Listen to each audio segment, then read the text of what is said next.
Meus irmãos, que a paz do Senhor seja convosco. Hoje nós vamos iniciar mais uma aula aqui do nosso curso Bacharel em Teologia. Hoje a nossa aula está no módulo 6, o item 2 do módulo 6, que é a Teologia Bíblica do Antigo Testamento. E a aula de número 2 dessa lição, ok? Bom, vamos lá para o capítulo 3 do seu material impresso, né? Fontes da Teologia Bíblica do AT. Eu vou começar aqui, chamar o Antigo Testamento de AT, porque isso se repete muito nessa lição. Bom, vou chamar de AT. Bom, as fontes que nos concedem os elementos e subsídios, né, para podermos estruturar um estudo e uma pesquisa de uma teologia bíblica do AT, responsável isso por nortear a teologia do AT em toda a sua abrangência, né? Essas fontes são 3, tá? E nós vamos analisar e ver os sentidos que trazem, né, a teologia bíblica do AT. Para que isso, né? Como é que isso se desenvolve, né? Através dessas fontes nós vamos ter detalhes disso, ok? Primeiro, o cânon. Lembra que eu falei para vocês que ia falar sobre o cânon? Para podermos ter uma maior compreensão desse termo, vai primeiro o significado, né, etimológico. O termo originário é canon, tá? Não é canon, é canon, porque é mais fechado, tá? Porque no grego temos 2 Os, o ômega, que é esse que foi usado aí, e o ômicron. Então, quando se usa ômicron, aí é esse sentido de O. Quando se usa ômega, é esse sentido de O, né? Então é canon, tá? Que vem de cane, né? De uma cana reta, né? De cane, tá? Entre as suas definições, são 2 aqui que são interessantes para nós, né? Que é uma vara ou um pedaço de madeira roliça, reta, tá? A qual algo era amarrado para mantê-lo reto, ela tinha que ficar reto.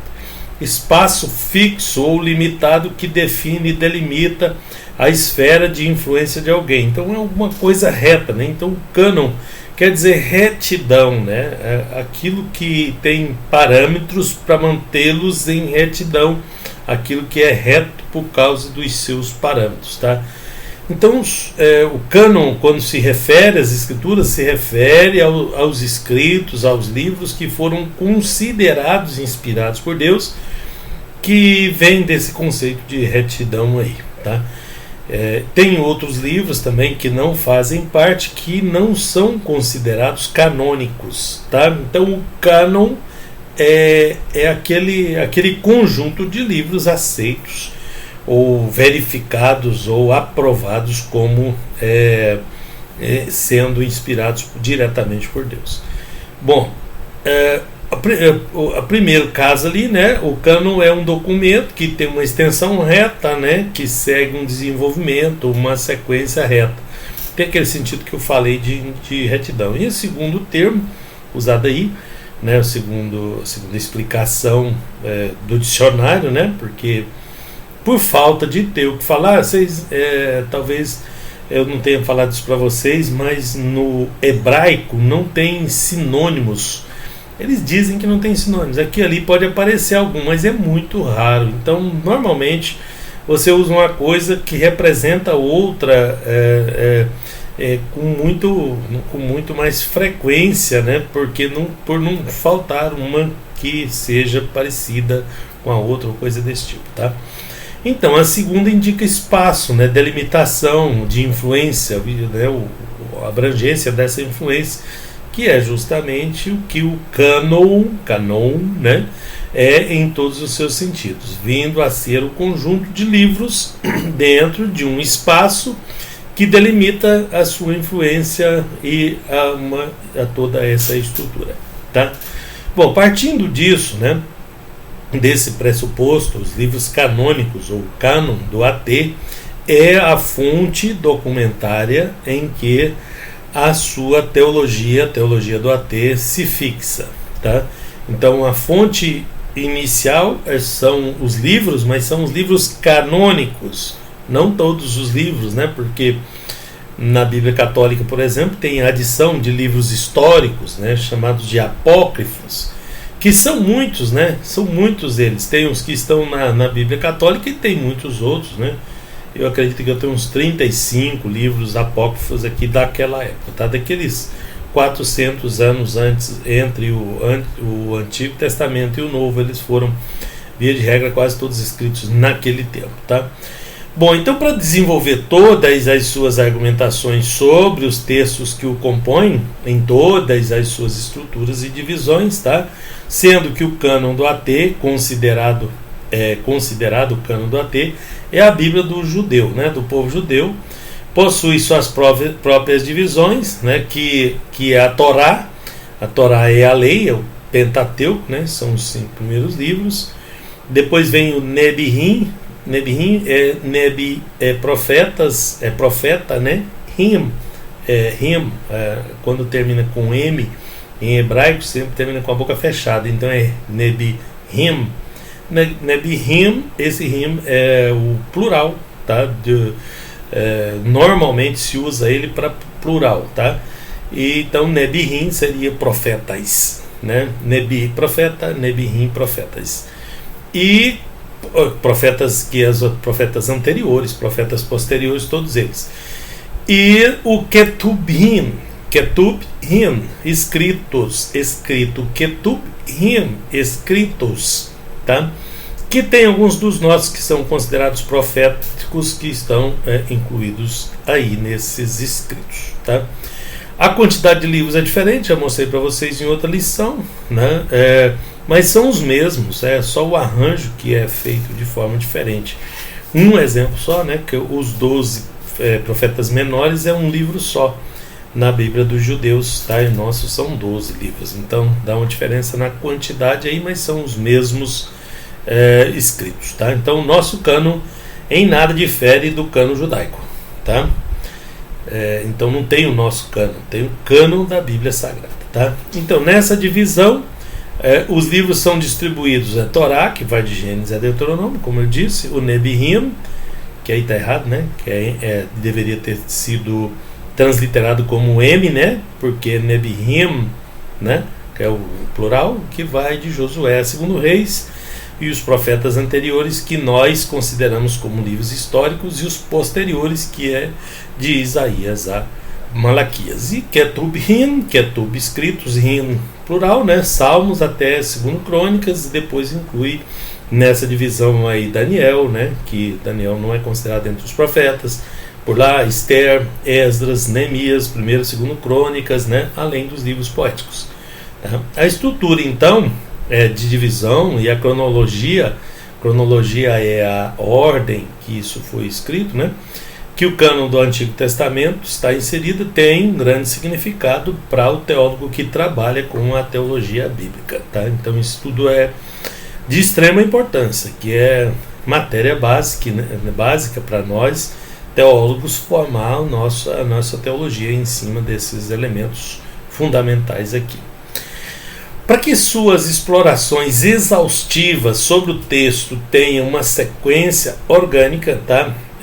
Em que se possa compor cada tema dessa teologia sem vir a ressaltar as suas origens, dentro do contexto proposto também pelo desenvolvimento do cânon. Por isso, a cronologia é importante, tudo para formar o contexto, para ver em que situação que condições isso foi feito, para se chegar a um resultado satisfatório. Bom, o texto, primeiro cânon, segundo texto. A próxima fonte da teologia bíblica do AT é o texto, porque é da pesquisa das suas realidades e peculiaridades linguísticas ou literárias, né, que vamos conhecendo em toda a sua integridade, tá? Surgindo aí a atividade do teólogo, né, como um exegeta, né, e crítico textual, investiga a origem, né, detalha, que no afã de uma precisão sobre o texto, explora as mais diversas traduções. Falamos sobre isso também em outros momentos, né? Sobre isso, né? a gente ter mais diversas traduções para pegar o texto, fazer comparação, investigação e por aí vai, tá? Dentro da exploração do texto é preciso se considerar suas peculiaridades, aquilo que é peculiar, aquilo que é próprio daquele momento, daquele texto, cultural, né? Histórico, arqueológico, geográfico, né? Condições, tudo, e literárias, né? Dentro das características e pressuposições literárias também. Tudo isso tem que ser considerado na hora de fazer a nossa investigação teológica.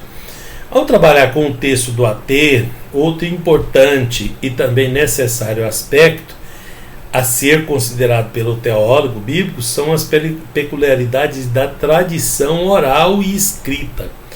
Porque uma coisa é você fazer um material para ele ser repassado de boca em boca, e outra é você fazer ele para ficar registrado e ser escrito. Hoje a gente vê muito isso, né? A diferença quando você produz um material para ser exibido em mídia é uma coisa, para ser impresso no livro é outra coisa, tem suas peculiaridades, as suas diferenças. Que isso, mas não pode ter. Mas tem, por exemplo, por que vocês acham que os salmos são a palavra de Deus cantada? Porque ele foi preparado para ser transmitido oralmente para as pessoas e não por escrito. Tá? E naquela época era muito difícil a escrita e tudo, né? Não vou entrar nesses detalhes não, mas era muito complicado. Então era passado de geração em geração. Então a melhor maneira da pessoa gravar isso era cantando. Então os salmos todos eram hinos cantados. Então eles eram feitos a composição teologicamente correta, investigada e tudo, e era colocado para ser transmitido oralmente. Tá vendo? Esse é um dos casos, não são todos assim, né? Era só para provar para vocês que tem diferença entre o material que você prepara para ser repassado de boca em boca do material que você prepara para ficar registrado de alguma outra forma, tá? Bom, a influência em que a tradição oral empreende em um texto, porque Israel tem a sua tradição oral também, tá? Não só esses textos aí, mas tem outros, tá? Como os inseridos no Pentateuco, que concede a condição de se identificar as variantes das narrativas das fontes que foram empreendidas, utilizadas nesse texto. Então, sendo esse aspecto aí o fator que vai possibilitar identificar as suas particularidades, suas peculiaridades, tá? Textuais, para uma análise teológica comprometida com o estilo de texto do Antigo Testamento, AT, tá? Bom, a pesquisa bíblica na atualidade, devido à influência da exegese moderna, vê no texto a condição do teólogo que atua na teologia bíblica descobrir o sentido do texto, né, como um objeto de pesquisa, né, que isso é pesquisa científica, né, no sentido científico, ao qual irá se explorando o seu sentido textual, né, saber a intenção do autor, né, procurar entender a intenção do autor com aquele texto, né, do autor sagrado, que é chamado também de agiógrafo. Agiógrafos são os autores originais e as suas propostas que foram inseridas no texto. A pesquisa, então, bíblica para a formulação dessa argumentação adequada ou proposições de uma teologia bíblica precisa descobrir o sentido verdadeiro do texto, né, dentro do seu próprio contexto. Então, olha no texto, observa ele dentro do seu contexto e procura o sentido próprio daquele texto, né, porque ele não tem só um sentido geral, ele tem um sentido peculiar, particular também, tá? Precisando então, né, em suas pesquisas, extrair dos textos do AT que estiverem em análise todas as suas prerrogativas históricas, ok? Bom, para com esses procedimentos, né, terem os elementos que construirão as suas abordagens em sua teologia bíblica, fruto da própria ciência bíblica, tá? Isso como ciência, né? Primeiro cânon, segundo texto. Terceiro, a história de Israel. Bom, uma teologia bíblica do AT tem que considerar primariamente que o AT tem um desenvolvimento histórico, né? Ele foi se desenvolvendo historicamente para que se possa compreender a mensagem, né? Se a gente não observar esse desenvolvimento histórico, aí não conseguimos fazer a interpretação. Vocês perceberam que nós estamos pelejando aqui, lutando, para interpretar o texto, não é para ler. Uma coisa é você ler o texto, outra coisa é você interpretar o sentido, né? O que isso quer dizer dentro do seu contexto, dentro daquele contexto lá, tá? Então, para compreender essas mensagens então dos livros canônicos do AT, é preciso conhecer a trajetória histórica do povo de Israel, da nação, né? O povo de Israel como povo, como nação, e todas as suas peculiaridades, tá? Então, o teólogo bíblico, então, veja que eu estou na página 33 agora, o teólogo bíblico que atua na teologia bíblica do AT, ele não pode compor a sua teologia bíblica sem uma pesquisa histórica, né? É impossível isso, né? Dentro da realidade dos fatos que são narrados dentro do seu tempo, né? Das suas datas, dos seus locais específicos em que isso ocorreu, tá? Esses fatos narrados no texto. Então, quando nós abordamos em teologia bíblica do AT sobre a fé israelita, por exemplo, precisamos direcionar a Abraão, né? Os patriarcas do povo de israelita, né? Começando em Abraão, porque é o pai dos que creem, por vários motivos, a gente vai ver isso mais na frente, envolvendo um estudo de um período que vai de 2000 até 1700 a.C., um trecho aí que vai do 2000 a 1700 anos antes de Cristo, que é o tempo em que ocorre a migração de Abraão, Isaac, Jacó e de José, né? Então dá uns 300 anos aí. O pano de fundo histórico, então é preciso estar presente na abordagem teológica bíblica de um dogma, né? de uma doutrina, né? Dogma ou doutrina, tá? São 10 períodos dentro de toda a trajetória do percurso de Israel, tá? Cada um com o seu caráter e processo histórico característico, então se divide para aquilo que é mais ou menos parecido, dá 10 espaços, né? 10 momentos em que se pode, dentro desse processo histórico, levantar aí as características e o sentido do texto, com os fatos e atos que formam a saga desse povo aí, do povo de Israel, tá? Para interpretar então fielmente a religiosidade, a trajetória de fé desse povo de Israel, conforme defende Langston, é preciso estabelecer uma ordem cronológica para isso, né, dos eventos em que esse povo está inserido, né, para se compreender e começar a fazer a composição disso. Dentro desse pressuposto, isso já é termo científico, né, a teologia bíblica do AT precisa ser compreendida também como uma teologia pautada em fatos, tá? Porque isso é importante, que dá validade aos textos e tudo, né? Apesar que muitas pessoas também invalidam os fatos, colocando pressuposições que o texto não sugere, né? Como a gente viu na aula passada, e atribui certos escritos, não há fatos descritos ali, mas como é difícil a compreensão, coloca que isso é a criatividade do agiógrafo, ou coisa desse tipo, né? Então, é jeito de se questionar. Sempre tem, então, todos os nossos textos estudados, eles têm questionamento, viu? Todos eles, todos os livros, todos os textos, eles têm críticas e questionamentos. Que válido ou não, né, nós fazemos a nossa interpretação e investigamos dentro do material que nós temos, sem esses exageros que eles fazem. Bom, a teologia bíblica, então, do AT, para interpretação, para pesquisa de fenômenos, né, fenomenologia, dentro do texto do AT, dispõe do uso da história primária, da história inicial, e as suas duas grandes coleções, tá? Então esse aí é o ponto inicial.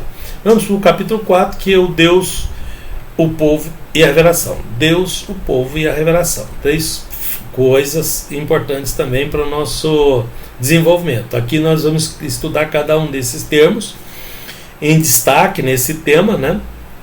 Que é o Deus, né? O Criador do cosmos, em que o Antigo Testamento desenvolve um tratado específico, né? Então, a Bíblia, e nem eu vou tentar provar a existência de Deus. A Bíblia parte da pressuposição de que Deus existe. Ela não tenta provar, ela começa dizendo: no princípio criou Deus o céu e a terra, né? Bereshit bara Elohim. Bereshit, no princípio, bara, criou Elohim, Elohim, né? Deus, no plural também, Elohim. Então, já parte do princípio, o primeiro versículo da Bíblia já está dizendo que Deus existe, que Deus criou todas as coisas. Então não tem discussão, isso é cláusula indiscutível, como a gente vai ver adiante, tá? O povo, então, é o segundo termo a ser explorado no contexto do AT, e está relacionado com o primeiro, obviamente, mas também será tratado no direcionamento que o cânon conduz desse tema aí. Terceira revelação, tá? Que é pertinente a Deus, o que pertence a Deus e sua intervenção no cosmos. Cosmos que a gente se refere a toda a criação, tá? E além do cosmos, criação toda, também a humanidade colocada dentro desse contexto, a qual norteia os efeitos do AT, tá? Então, a revelação é o grande problema dos filósofos, dos cientistas, da teologia moderna, da teologia liberal, do iluminismo, do racionalismo. Esse é o problema para eles, e esse é o grande vantagem para nós que cremos nisso, né? Deus, bom, tratar no sentido, né, tratar do sentido e origem da história e o transcurso desses temas abordados neste cano, que surge a partir de Deus como a origem. Então, veja, nós somos monoteístas, né? Monoteístas. Acreditamos em um Deus que criou todas as coisas. Então, se eu acreditar, como muitos fazem, né? Eu creio num Deus, você crê no seu Deus, ele crê no outro Deus. Eu estou dizendo que tem outro Deus, que tem outro Deus, que tem outro Deus. Então, não sou monoteísta, sou politeísta se eu acreditar em mais de um Deus. Todos esses outros deuses não existem. Eles são frutos da imaginação e da vaidade do ser humano. Só há um Deus, criador de todas as coisas, tá? E é desse princípio que nós partimos. Bom, o seu nome é El, tá? Acabei de mostrar para vocês ali atrás Elohim, tá? El é o nome em que indica e designa o Deus de Israel, tá? Conforme está especificado em vários lugares, Gênesis 33, 20, tá? Então ele traz um elo que interliga e fixa Israel a Deus antes da própria história, como o Deus que é o Criador, o qual, né, a origem do cosmo, de todas as coisas, a ele, ao El, pertence, tá? O Deus que governa, o Deus que estabelece, intervém e decide o cosmo e toda a humanidade como parte propulsora da sua criação. Então ele é criador e mantenedor de tudo isso, sendo utilizado também utilizado como Ha'el ou Ha-Gadol, né? Ha'el, esse Ra é o Re com Kametz, né? O Re com Kametz é Ra, e Ra é artigo definido em hebraico. Ele define o que vem a seguir. É que o artigo definido em hebraico, ele vem grudado na palavra que ele define. Ele não é separado, igual aqui nós falamos o livro, né? O computador. Então, Rael é o Deus, o El, tá? El é o Deus de Israel. Israel, inclusive, o El é Deus, tá? E Hagadol, tá? Que também leva a superioridade. Gadol é grande, né? O best, né? O maior, tá? E o Ra é o artigo definido, é o grande, né? O grandioso, né? Como quando cantamos grandioso és tu. Só que aqui com artigo definido, o grande, né? O tá definindo, é esse aqui, não é um grande, não é, né? É artigo definido, tá? Então, um termo concede especificação da abrangência, da superioridade de Deus acima de qualquer que seja a divindade que esteja sendo referida, né? não que elas existam, tá? Esse termo hebraico, né, no contexto do AT, vai identificando a dimensão sobre tudo e sobre todos, esse Gadol, Hagadol, tá? A dimensão dele sobre tudo, sobre todos, como originador dos céus, da terra, criador de tudo que tem fôlego de vida, tá? No contexto do AT, nós vamos encontrar o termo El aplicado como um epíteto, né, chamado na literatura de epíteto, ou seja, termos que irão complementar e identificar as ações dele, né? Olha os epítetos que temos de Deus aí. El Elyon, né? Esse epíteto Elyon é utilizado para indicar Deus como o Altíssimo. Elyon, o Altíssimo, El é Deus, tá?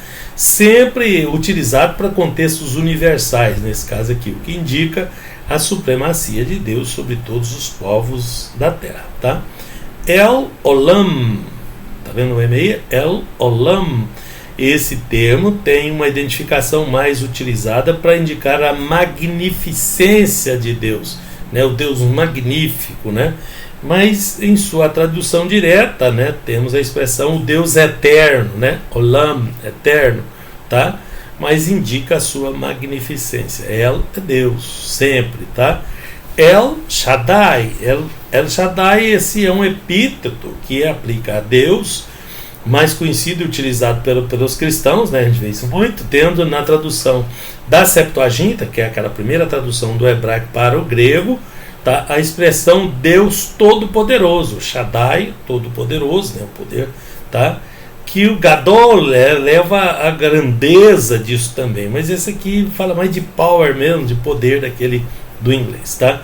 Estando também associado o ato com a bênção concedido por Deus, como vemos no caso de Jacó para o seu filho José, nesse texto aí de Gênesis 49, 25. Vocês tentem identificar o El Shaddai nesse versículo aí. Tentem lá, dá uma olhada na Bíblia. Bom, vemos nesse texto aí o Shaddai em destaque, né, todo-poderoso, indicando a extensão do seu poder, né, no seu sentido totalitário, no poder que emana dele, que é totalmente dele, tá? E ainda tem outros epítetos, ele deu alguns exemplos aí que são associados com El, Deus, né, como os seguintes, né, El Hakadosh, né, ou Ha, que eu falei para vocês que era artigo definido, é o, né, El Hakadosh. Então a tradução mais adequada seria Deus o Santo, não só Deus Santo, né? Porque tem um artigo aí, nesses aí, ó, no próximo também tem, né? El Hakabod, né? Deus de glória. Vocês lembram lá da nora do sacerdote Eli, que ela deu o nome para o filho dela de Icabod? Icabod é a glória de Deus, e foi-se a glória. Aqui, na designação de Deus, é o contrário. El é Deus, Hakabod é o glorioso, o grande em glória, vamos dizer assim, tá? Então, El Hakabod é o Deus de glória, tá? El Tzadik é o Deus justo, Tzadik, né? É de justiça, Tzadik é justiça, tá? E El Canaan, Deus zeloso, tá? Então, tem vários outros aí, tá? Mas vamos aqui para o Elohim, que eu citei para vocês. Esse termo em hebraico é utilizado de novo, tá vendo? Elohim, tá? É visto no texto do Antigo Testamento, no início do Pentateuco, no livro de Gênesis, eu já citei para vocês, tá? No primeiro capítulo, no primeiro versículo de Gênesis tem Elohim, se referindo a Deus, tá? Então não é exatamente o nome de Deus, são epítetos que levam ao nome de Deus, tá? Então El é a designação genérica de Deus, vamos dizer assim, tá? Que eu vou chegar no outro agorinha, né? Que alguns aí já estão curiosos, né? Por se encontrar a necessidade de um termo que comunique a unidade de um Deus único, e ainda assim que permita a pluralidade de pessoas, né? Gênesis capítulo 1, verso 2, né? E o verso 26, nesse caso específico, está sendo utilizado para indicar a presença da Trindade. Então, no princípio, criou Deus, Elohim, ou seja, o Deus plural, né, que está... a Trindade está atuando na criação do homem, né, na criação de todas as coisas, tá? Então é Deus, mas é um Deus com pluralidade de pessoas, que significa isso, tá? Além do termo ser encontrado 2.570 vezes nas Escrituras, né? Então fica difícil para os que negam isso, né, sustentar uma situação dessa, né? Como é que explica isso no nome de Deus? Nós sabemos o que significa, e estou explicando para vocês. Como vemos no caso do texto que foi descrito aí em cima, a criação do homem, em que o termo Elohim, esse final aqui, está acompanhado de façamos. É que depois do termo Elohim, vem o termo façamos, tá? Para provar essa questão que eu disse para vocês da pluralidade, e que o Deus ali estaria acompanhado, tá? Bom, em alguns termos o Elohim vem acompanhado de Ruach, tá?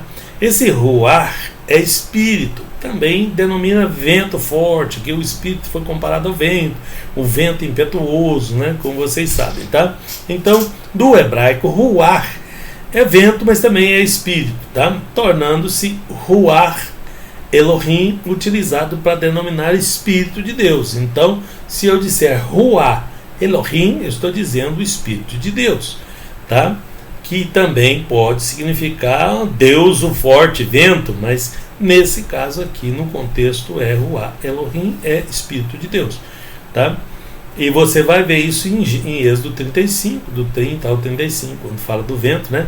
Quando está sendo mencionada a capacidade sobrenatural também de Bezalel, né, e Aholiabe, aqueles dois que foram escolhidos para ser artesão, construir o tabernáculo ali, seguindo aí a indicação de Deus, no caso Ruach Elohim, Ruach, tá? Tem que arranhar a garganta para falar isso, Ruach.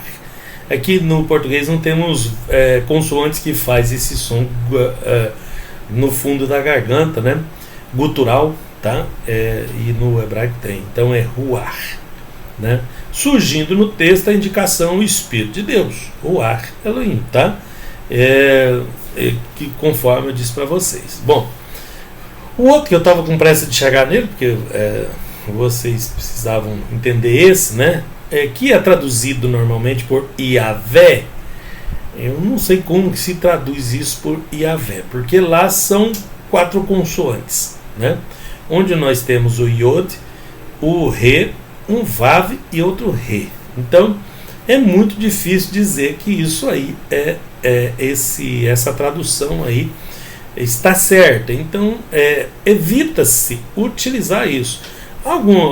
As pessoas que fazem os escritos no Brasil, eles sempre usam Iavé e colocam as vogais de Adonai, né, as vogais dos outros nomes de Deus ali, porque só para compor, porque não sabemos na verdade. Porque o povo de Israel se recusa a traduzir isso. Hoje, para a gente ler um texto em hebraico, a gente aprende a ler o texto em hebraico usando os sinais massoréticos, que representam as vogais, tá? Que a gente viu isso no básico de hebraico. Mas esse termo aí não tem sinais massoréticos em lugar nenhum, tá? Primeiro porque os judeus não pronunciam ele. Se você mostrar esse tetragrama, essas 4 consoantes é chamado de tetragrama, tá? Para um judeu, ele vai falar o eterno, o grandioso, o glorioso, vai fazer uma oração na sua frente, mas não vai falar ele não vai ler esse nome. Por que isso? Porque lá no decálogo, nos 10 mandamentos, no 2º mandamento, fala para não tomar o nome do Senhor teu Deus em vão, e para isso não acontecer, eles evitam falar para as pessoas não blasfemar do nome de Deus, porque eles não querem ser responsáveis pelos outros blasfemando o nome de Deus. Então, desde o tempo do exílio, quando eles foram para a Babilônia, que eles se perderam nisso. Quando voltaram da Babilônia, já tinham se perdido e não pronunciam mais. Dizem que os judeus sabem qual é a pronúncia correta desse termo, né, desse tetragrama, né? Eu evito falar, porque você falar um nome errado, imaginar que seja, colocar um apelido é estranho demais, né? Mas aqui, para entendimento e tudo, eles escrevem do jeito que está aí, ó, Yahvé, tá? Então o Iod, ele é um Y, então ele é uma consoante, mas ele serve de vogal também, de I, né? Porque é igual o nosso Y, tá? Que é uma consoante, mas tem som de I, tá? Então sabemos que começa com I. Do mesmo jeito que Jesus também começa com I, né? Não tem J em hebraico, tá? E nem no grego, então começa com I. O Jesus, né? Começa com, se fosse escrito em hebraico, seria com Iod também. Tá? Esse Re, ele não tem aqui no meio aqui, eu não tenho como saber o que ele significa se eu não tiver a vogal junto com ele, tá? E o Vav que vem em seguida, às vezes ele tem som de V, às vezes ele tem som de O, às vezes ele tem som de U, depende do sinal maçorético também. Então é meio complicado, né, eu atribuir vogais A e E para esse tetragrama aí. É só para possibilitar a lei. Então, o Eterno, o Deus, né, tá? Esse termo vai se repetir na Bíblia muitas vezes também, mas você não vai saber a tradução dele, né? Basta dizer para vocês que tem muita gente dedicando muito tempo em querer saber como é que faz a tradução desse nome aí, tá? Eu não vou me arriscar não, tá?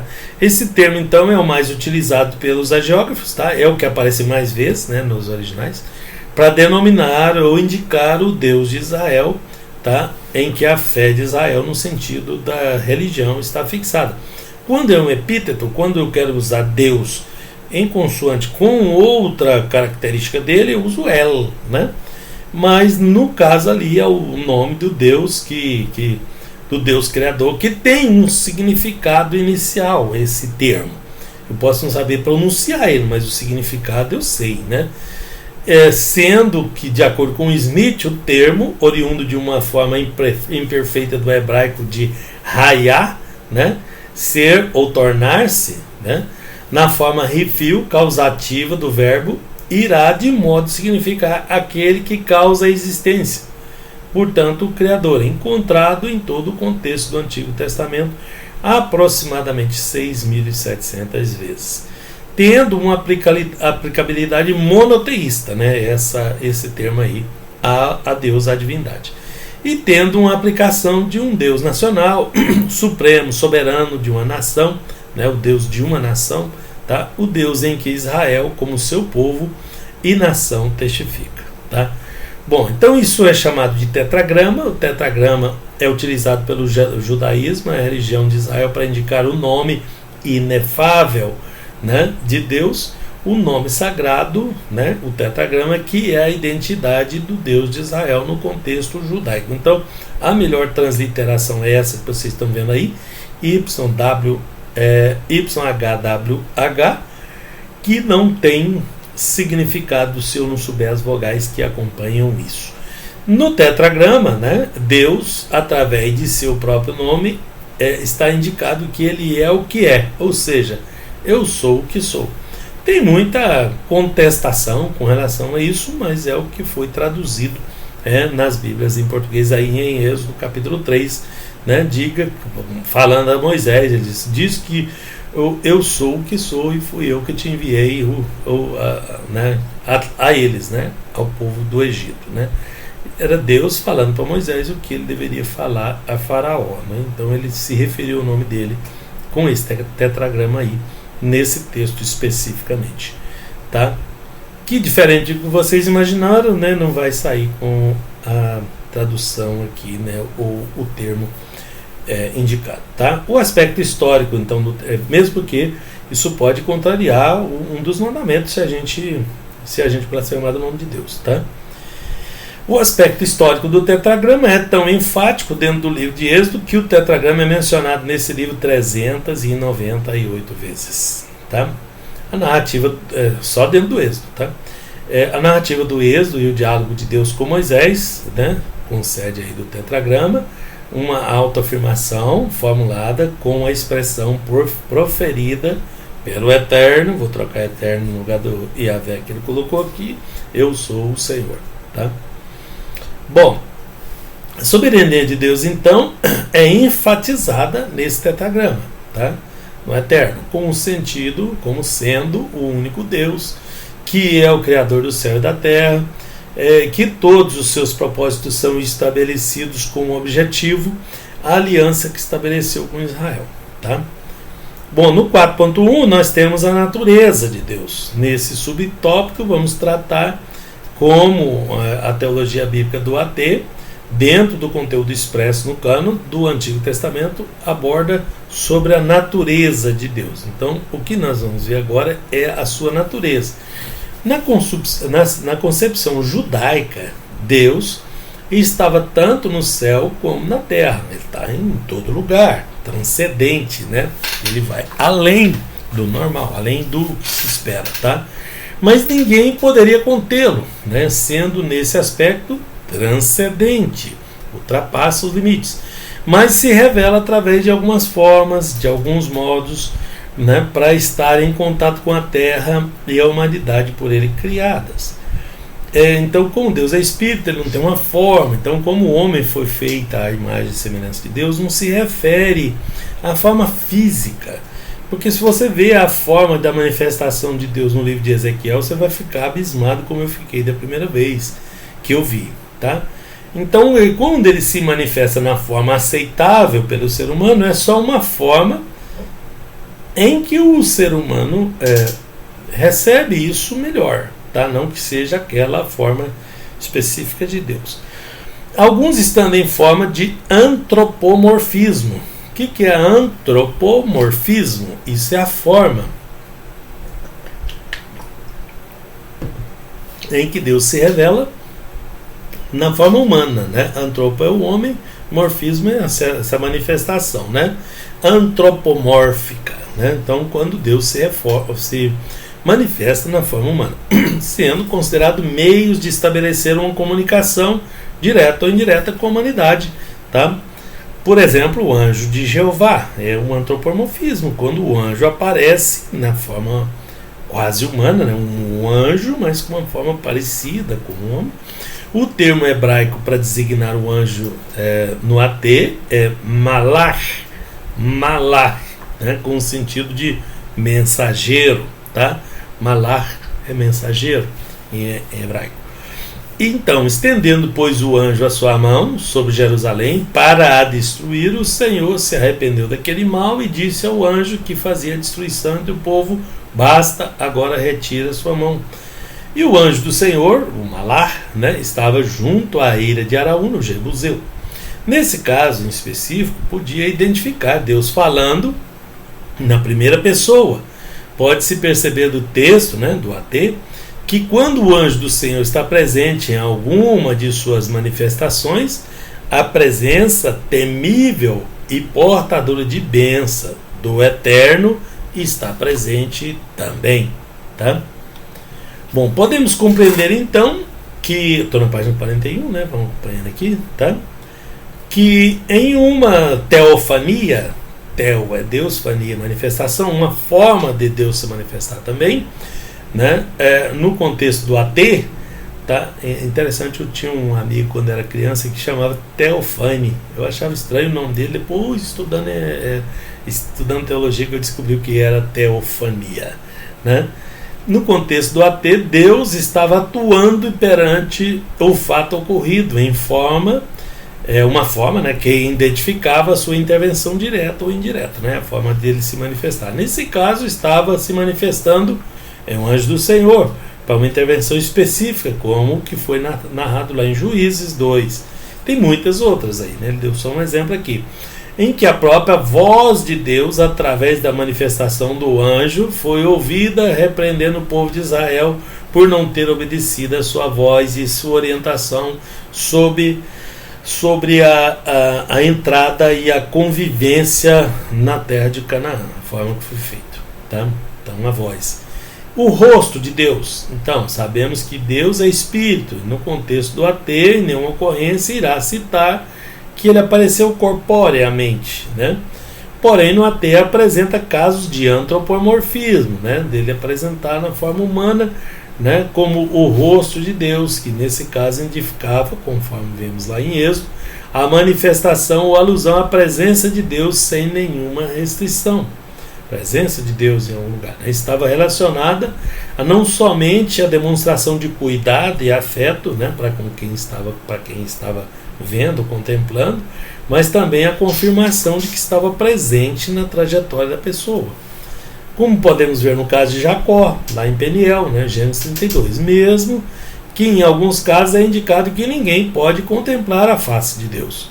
Podemos concluir que quando em um fato estava ocorrendo essa aparição do rosto de Deus, esse antropomorfismo, tá? Estava assinalado uma intervenção direta de Deus, como um acontecimento histórico, né, na vida da pessoa que ia responder na nação. Tá? Bom, depois a glória de Deus, Kabod, lembra que eu expliquei para vocês do Ikabod, do Hakabod? A glória de Deus no Antigo Testamento estava relacionada à transcendência, ele ultrapassar os limites, ele ir além, né? Santidade, realeza, adoração a Deus. Tá?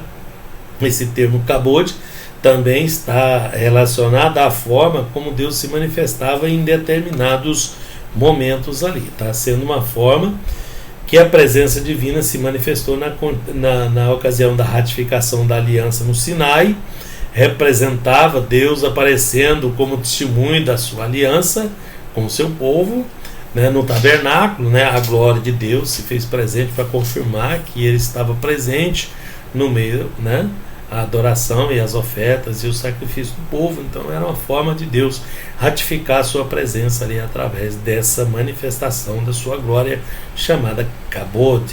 Tá? Depois o Deus e o Berit. Deus e o Berit. O termo Berit, tá? No contexto do AT está expresso como um pacto, né? Uma aliança, um concerto. Berit, nós vamos chamar de aliança, que é o que eu já chamei lá atrás, tá? E compromisso é um compromisso que não pode ser revogado, tá? É uma aliança. Um processo que Deus estabeleceu com o seu povo, né? Com Israel, para que entre Deus e Israel o relacionamento fosse mais amplo e mais profundo do que um vínculo superficial, né? Então tinha que ser mais profundo que isso, mas no sentido de casamento, de propriedade, né? Conforme Êxodo 6, verso 7. Olha o que diz aí: eu vos tomarei por meu povo, serei vosso Deus, e sabereis que eu sou o Senhor vosso Deus, e vos tiro de debaixo das cargas dos egípcios. Né? Então, aí está o sentido de propriedade, mais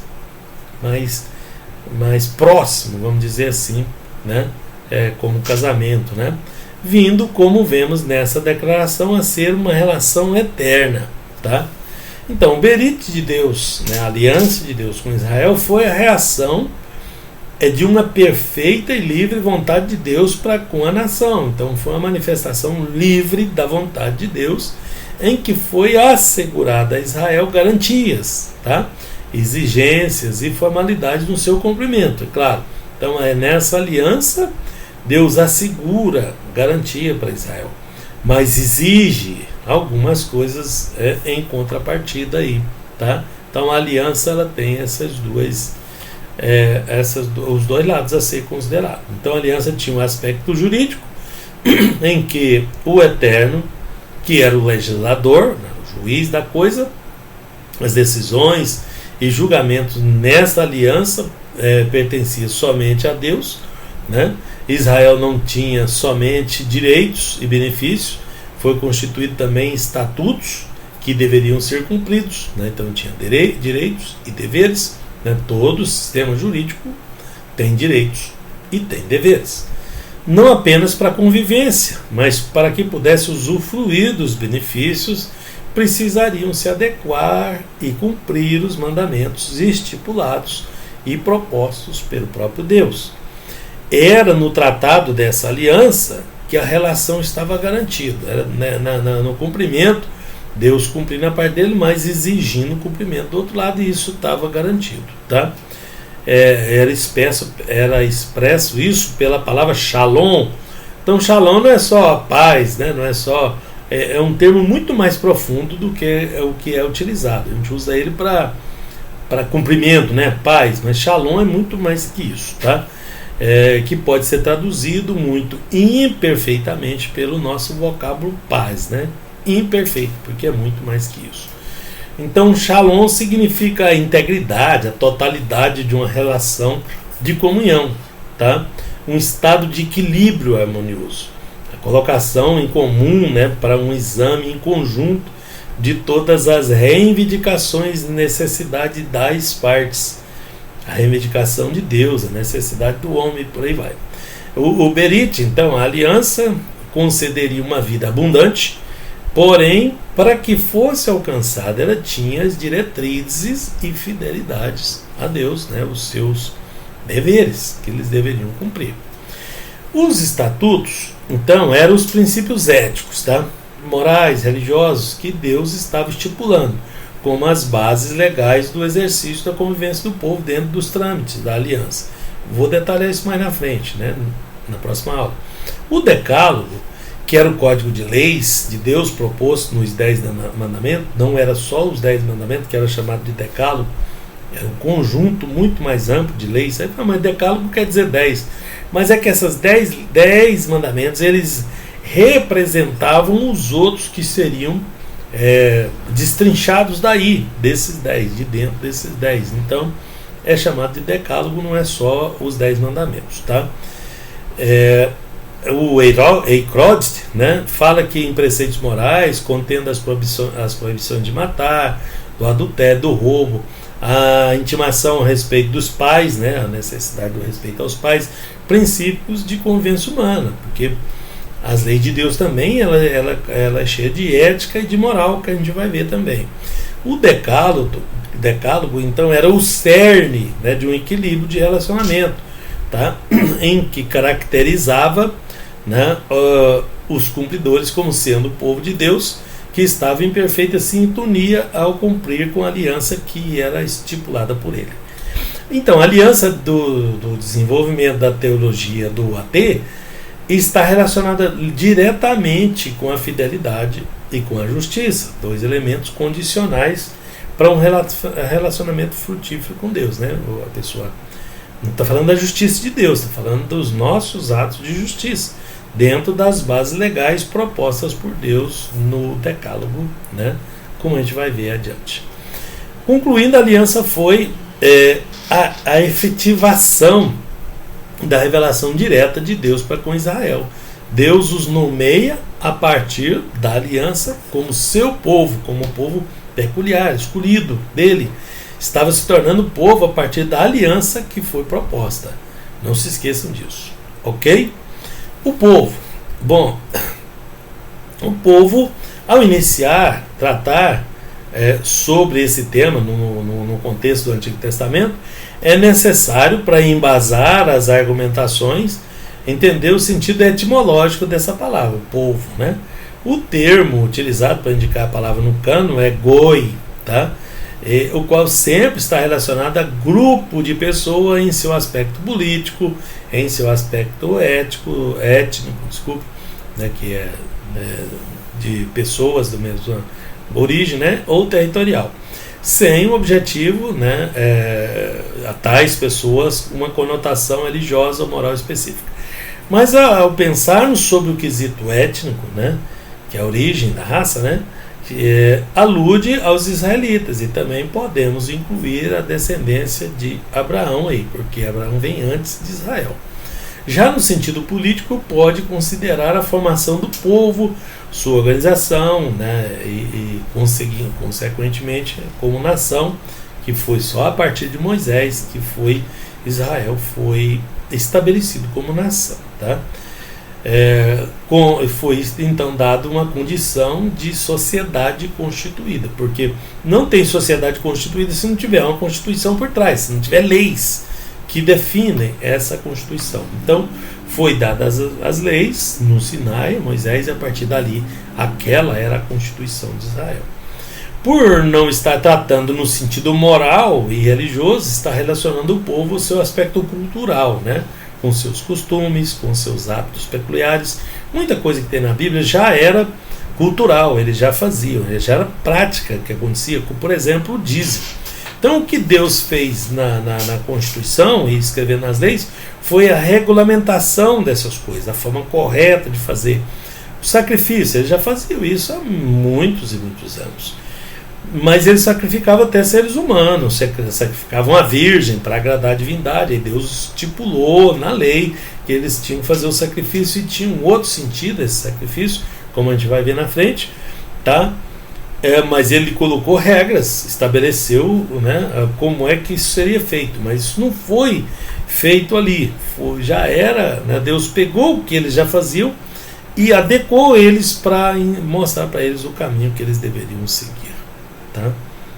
A gente até recebe críticas, né, eu mesmo, como teólogo, sou questionado acerca disso, né? Falo, mas isso já existia, então colocou lá, né? Então isso foi cultural, que eles aprenderam. Não é nada disso, é uma outra relação, outra coisa. Aqui temos a aliança, o Berit, e tem regras, e essas regras foram bem esclarecidas, muito mais do que o que eles imaginam, né? O que esses críticos imaginam.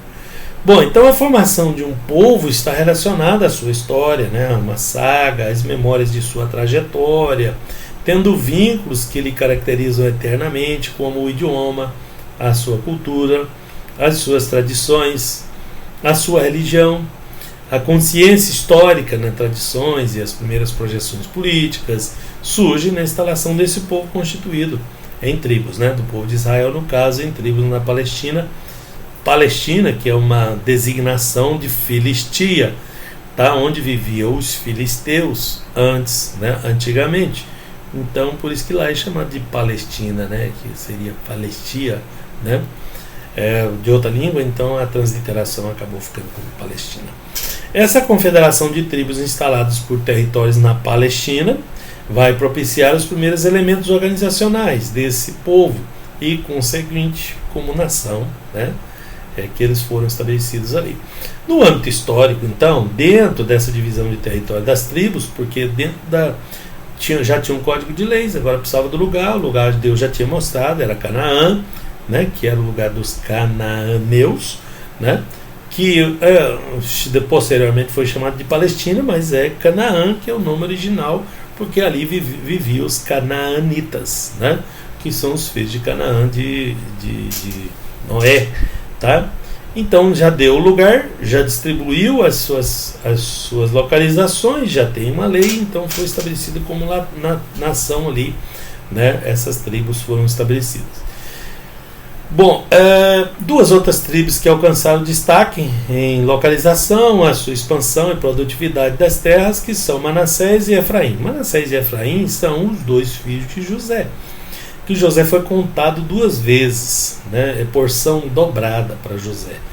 Porque o que Deus fez foi tirar um, que era Levi, falou, não, Levi não vai receber herança em Israel. Por quê? Porque eles tinham uma função sacerdotal e tinham que estar em todas as tribos. Então, eles receberam um pequeno território junto com as terras das outras tribos, porque eles tinham que assisti-los a todos.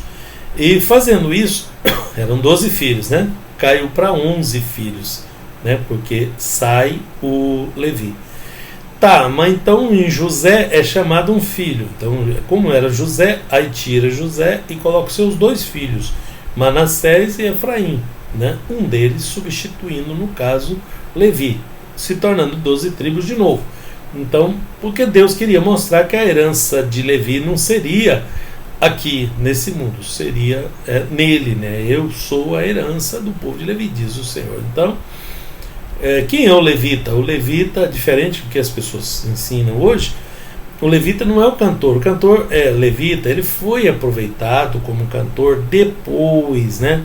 O levita, ele tinha um cuidado do templo. O sacerdote era levita, porque os filhos de Levi estavam incluídos Moisés, Arão, eram filhos de Levi. Os filhos de Arão e todos os outros descendentes eram levitas, tá? Então todos os sacerdotes, tudo era levita. Aí os carregadores, os que cuidavam do templo, os diáconos, né? Para vocês entenderem melhor. tá? E posteriormente, depois que eles perderam a função, que construiu o templo de Salomão, né? Não foi antes do templo, aliás, tá? Foi quando o tabernáculo veio para a cidade e ficou em definitivo ali em Jerusalém, tá? Quando o tabernáculo foi estabelecido ali, fixou ali, ele não ia se movimentar mais. Então aqueles levitas que carregavam para lá e para cá, que desmontava, que montava, que tinham a função de transporte, de zelo, de cuidar daqueles materiais, já não tinha mais função. Aí Davi é quem estabeleceu eles como para utilizá-los como cantores também, além dos outros serviços que já tinham corriqueiramente ali. Então levitas não são só cantores, né? Não digo que levitas não são cantores. Cantores também, né? Mas eles eram os zeladores, os diáconos, os cuidadores da casa do Senhor, tá? Então os levitas não tinham herança e fica Manassés e Efraim no seu lugar. A tribo de Efraim era a mais destacada dessas duas. Ela tinha o seu território de Betel até próximo de Siquém, do lado de Canaã. Já Manassés tinha uma parte das suas terras do outro lado do Jordão, na Transjordânia, tá? Na Cisjordânia ou Transjordânia, né? Porém, mesmo com essa expansão, as regiões de cultivo da Cisjordânia não eram suficientes para a alimentação do povo pertencente à tribo, né? Tendo que explorar as terras da Transjordânia, que é do outro lado. Então Manassés tinha uma parte do lado da Cisjordânia, que é do lado de Israel, dos cananeus, e do outro lado, né, na terra de Moabe, né, onde moravam os moabitas, né, é a Transjordânia, que é onde eles criavam gado de grande porte, para conseguir a manutenção, né, da região que era habitada pela tribo de Gade, né. A extensão territorial da Palestina, como já vimos, foi o solo em que essas 12 tribos se desenvolveram e estabeleceu os seus limites, tá? Ali naquela região, tá? De Canaã, constituindo uma cidade com uma estrutura social e econômica próspera, né? As cidades foram se expandindo, novos territórios sendo conquistados através de combates bem-sucedidos, porque diferente dos outros reinos vizinhos, os vizinhos era o seguinte: eles tinham uma cidade-estado. Dentro dessa cidade-estado eles tinham uma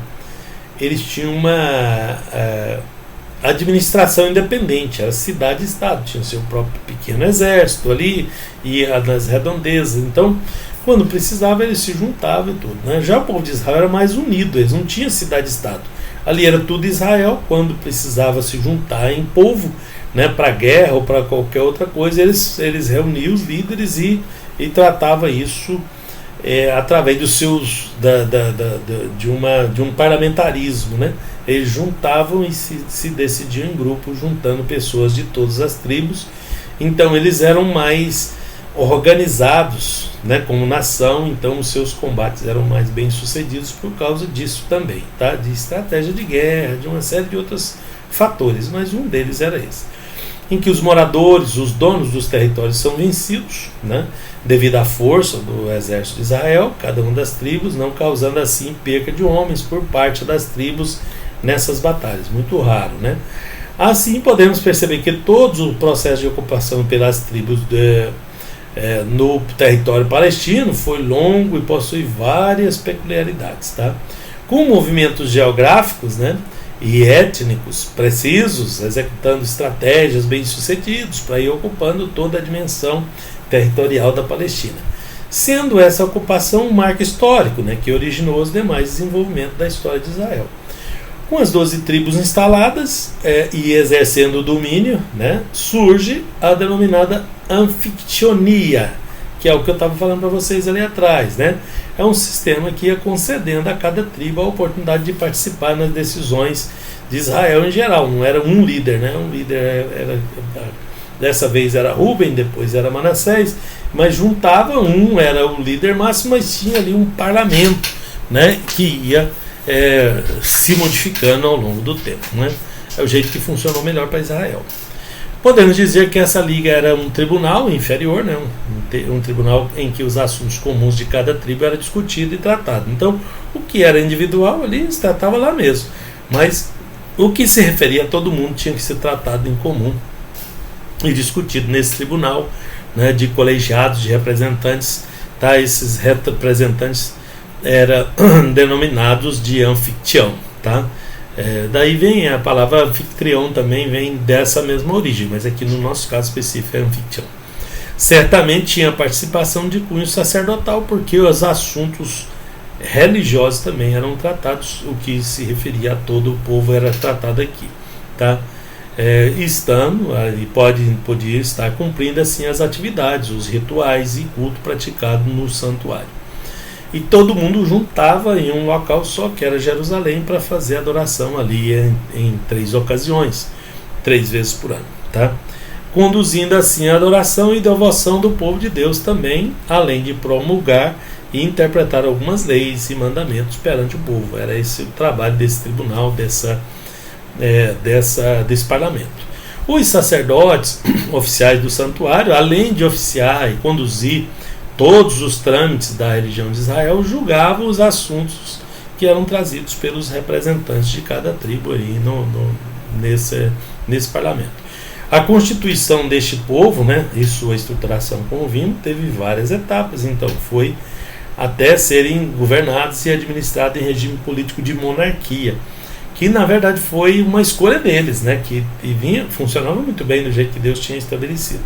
E foi lhe concedendo novos critérios sociais e econômicos, enfrentando conflitos, não só militares, resultado de disputas por território empreendida pelos reis em seus períodos distintos. Então aí já bagunçou, aquele parlamento já não funcionava mais, tinha um, e aí era complicado, Isso ia alternando o poder, não teve problema, mas quando estabeleceu um, aí a coisa ficou complicada, E foi por força do próprio povo que pediu um rei, que queria um rei igual às outras nações. Enquanto eles eram diferentes, eles eram superiores na guerra, em todas as coisas, mas quando eles se dobraram ao sistema político que era praticado pelas outras nações, foi onde começou a azedar a coisa. Tinha uma aliança com Deus, Deus permitiu isso, tá? Eram monoteístas, tá? Criam um Deus somente, porém diversas vezes se envolveram em adultério religioso, em que os monoteístas se tornaram politeístas. Então falharam muitas vezes aí nisso daí, tá? Concluindo, que esse povo eleito, separado para cumprir uma promessa, porém isso não lhes reservou ou garantiu uma eleição eterna, não era uma eleição incondicional, como pregam por aí. Pois para que isso ocorresse, eles teriam que se enquadrar nos estatutos da aliança, tinham que olhar a outra parte. Mas sempre Deus lhes prometeu acompanhar e estar presente no meio da trajetória histórica deles, tá? Concedendo oportunidade sempre de uma restauração, de restaurar a comunhão com Deus e dos benefícios do pacto que Deus tinha feito, do berite que Deus tinha feito com eles. Mas a decisão de obedecer e seguir, estar sendo fiel a Deus, pertence somente a eles que tinham essa escolha, não podendo, que eles podiam ou não podiam aceitar, mesmo sabendo quais eram as consequências das decisões que tomariam. Podemos dizer que essa comunidade do AT é marcada por um êxodo constante, e que sempre o alvo é o aperfeiçoamento para que possa a efetividade do cumprimento das promessas de Deus para essa nação. Então, sobre o povo é isso. Vamos agora para a revelação, que é outra parte importante. Aliás, eu disse para vocês que essa é a parte mais importante para nós, que aqui é onde pega mais o caso do racionalismo, e da teologia liberal que está invadindo os nossos meios aí. Fiquem atentos com relação a isso. A revelação, então, geral de Deus é universal. A revelação geral é universal e alcança todos. Possui uma esfera de revelação natural e uma outra especial. Temos duas formas de Deus se revelar. Ele se revela na natureza e tem uma outra revelação especial.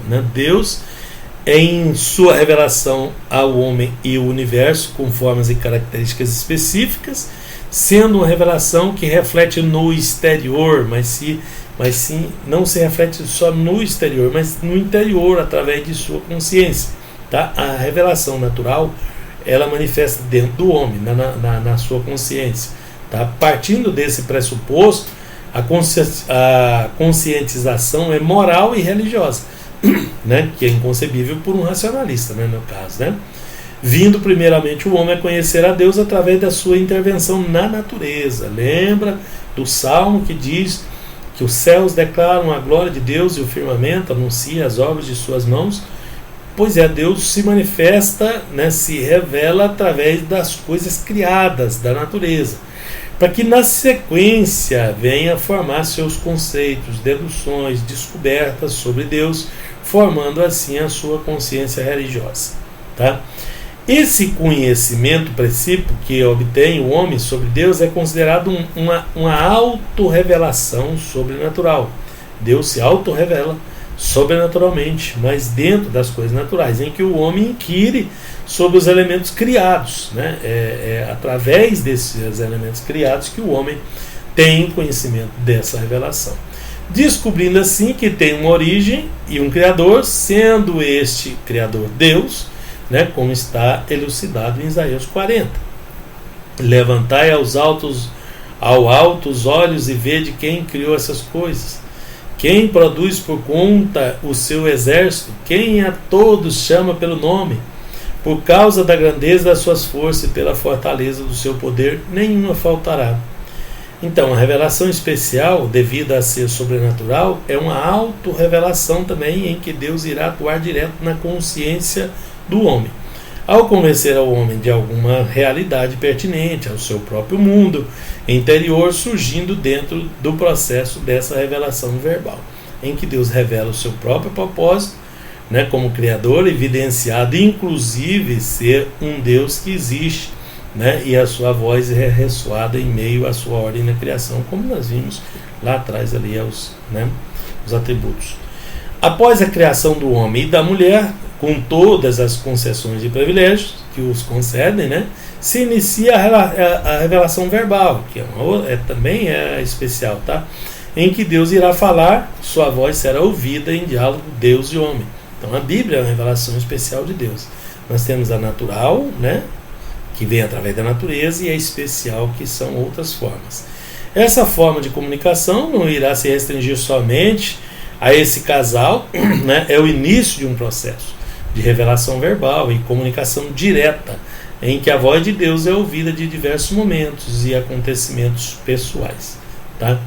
A autorrevelação, então, de Deus no contexto do AT não pode ser estudada como fato especulativo, nem como uma doutrina restrita, mas sendo a revelação o meio que Deus utilizou para atuar e intervir em meio ao seu povo. Tá? É assim que tem que ser vista, né? Que não é vista às vezes pelas pessoas naturais. Bom, ao concluir, agora estamos chegando ao final, né, dessa aula, ao concluir sobre a revelação, acrescento que ao se revelar, Deus estava não estabelecendo uma comunicação direta, né, e indireta com o seu povo, mas promovendo uma efetivação dos seus propósitos a se cumprirem na humanidade. Estava se apresentando à humanidade, revelando os seus desígnios, deixando gravado e registrado na mente humana, tá, a extensão da sua vontade, direção para a trajetória da humanidade. Tá? Deus, que era transcendente, que ultrapassava todos os limites, né, estava emanando a sua existência em intervenções, né, causando novas projeções no ambiente familiar, social e, acima de tudo, espiritual, tá? Estabelecendo nessa revelação condições para que a humanidade esteja inserida em todos os benefícios da sua revelação. Aí está também a aliança no meio dessa revelação, né? Na sua aliança, na palavra, na justiça, na proteção, no resgate, tá? Nós vamos terminar essa aula por aqui. Deus abençoe a todos em nome de Jesus e até a próxima.